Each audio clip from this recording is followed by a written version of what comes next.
Tech looks like a team that does not give up many sacks. What do you see from their front, their scheme that sort of prevents that? They run the ball really well. They keep themselves in manageable situations where they don't put a lot of stress on their offensive line. Offensive line's very good at what they do.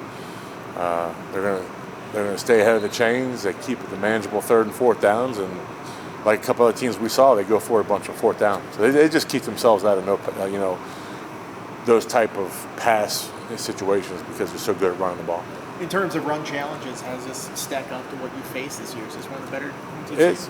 It's the same thing every week. They have great skill players. They have a lot of team speed, and they're going to run the quarterback. So, teams that run the quarterback make it 11 on 11. So that presents challenges no matter who it is. But then you add, the quality of players they have. The tailback can run. The quarterbacks can run. The receivers, the slots. I mean, they have as good a skills we've seen all year.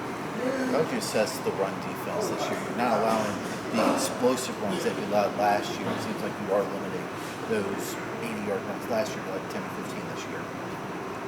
The run game's always a week-to-week thing.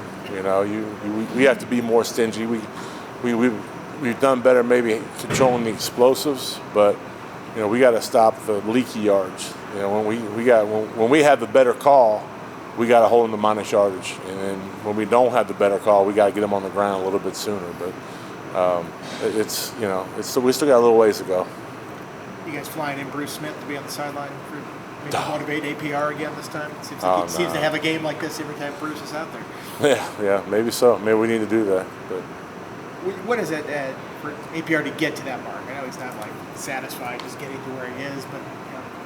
That's amazing. Yeah, I mean, it's amazing accomplishment. I mean, there's a reason there's only a couple of us in school history have done it, and the fact that he's done it multiple times, the kid's special. I mean, he's played 20 games and had 20 career sacks here at Virginia Tech, and he's been everything we thought he was when we brought him home. I'm sure double-digit sacks was the goal of his. Oh, it was. Season. Do you recalibrate that now and go, okay, 15? No. Now it's just week to week, and it was a goal for him to get to 10. I know it was because I made sure I reminded him pretty much almost daily about it. And, there was some frustration with him last year near the end of the season when he couldn't find that half a sack. And sacks come in bunches, and they've come in bunches for him. And, he's a playmaker. That's what he does. You mentioned finding half a sack. It seems like the collective D-line has helped with that, with the pass rush. How pleased have you been with all four in terms of your pass rush and collectively working? Well, I mean, I always talk in terms of four guys rushing as one because there's 6 different lanes. There's 4 guys for the most time in them, and if somebody doesn't do their job, and if the tackles don't collapse it and the ends don't come off the edge, then nobody gets sacked. So it's always been a 4 guys rush as one mentality for us. And right now, he's the one that's reaping the rewards, and it'll all even out. Those other guys who are maybe making the quarterback do a certain thing, and he's the one cleaning it up right now. And in a few weeks, it'll be somebody else's turn. And it just kind of goes, like I said, sacks comes in bunches, and hopefully they keep coming. I know he got his first start. He looked really active up there. What did you like about what you saw out of him? Well, he was active the entire game. I mean, the first 2 plays of the game, he made a play. He was an assist on the first play. I think he got a tackle on the second play, and he never stopped. I thought really the tackles in general were very active the entire game, and we talk about not disappearing and being a factor the entire game, and I thought every tackle did that, but Panay definitely set the tone in the first 2 plays. How essential are the tackles and being active against Georgia Tech? Well, our D-line's got to be active every week.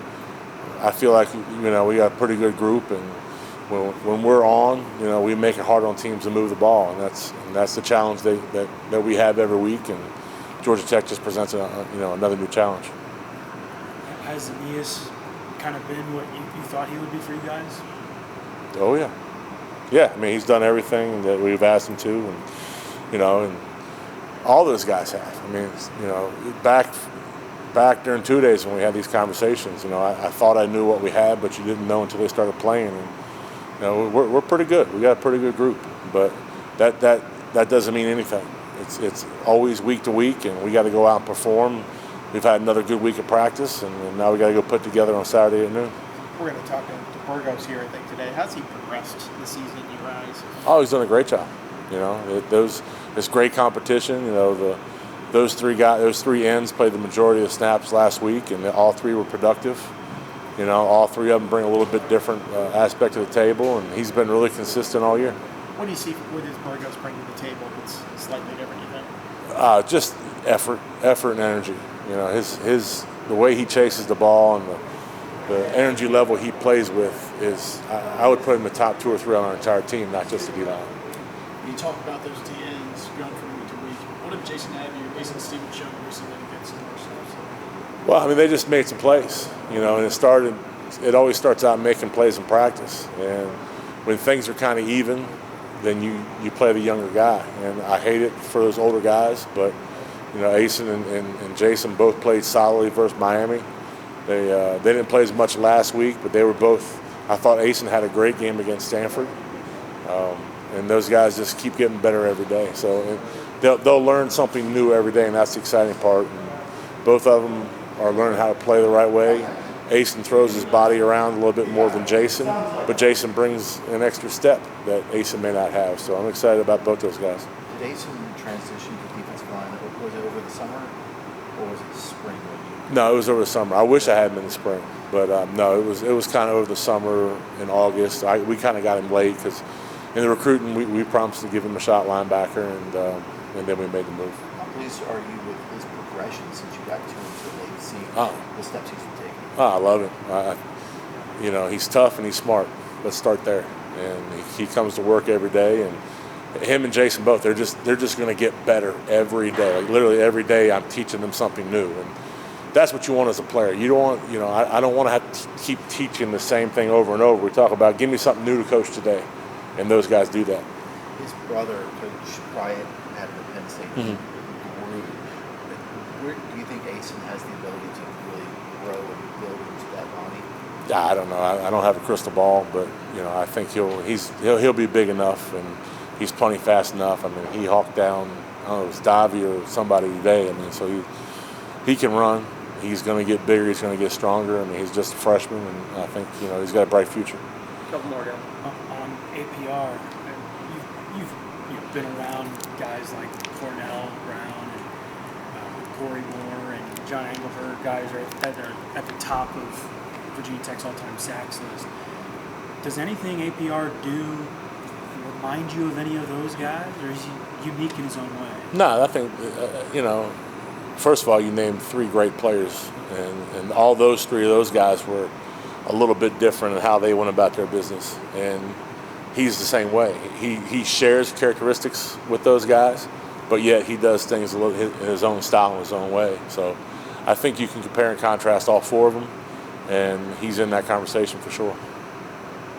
When he came here, you guys talked about how he was kind of what you needed to elevate everybody else in the room. How has his impact kind of translated, I guess, through leadership and whatnot to other guys? Well, his first year, he probably wasn't as vocal as a leader because, you know, when you first get here as a transfer, you're trying to get the lay of the land yourself. But this year, you know, the fact that he had a chance to carry the lunch pail, and you know, he's more vocal in our room, and he's practicing at a much higher level than he did the year before, and so he's just grown up, and that's what Coach Pride challenged him. Don't come back and be the same guy, and he certainly is not. Is he doing anything different this year in your eyes? Yeah, better than he did last year? Yeah, he's practicing harder. He's more vocal, 100%.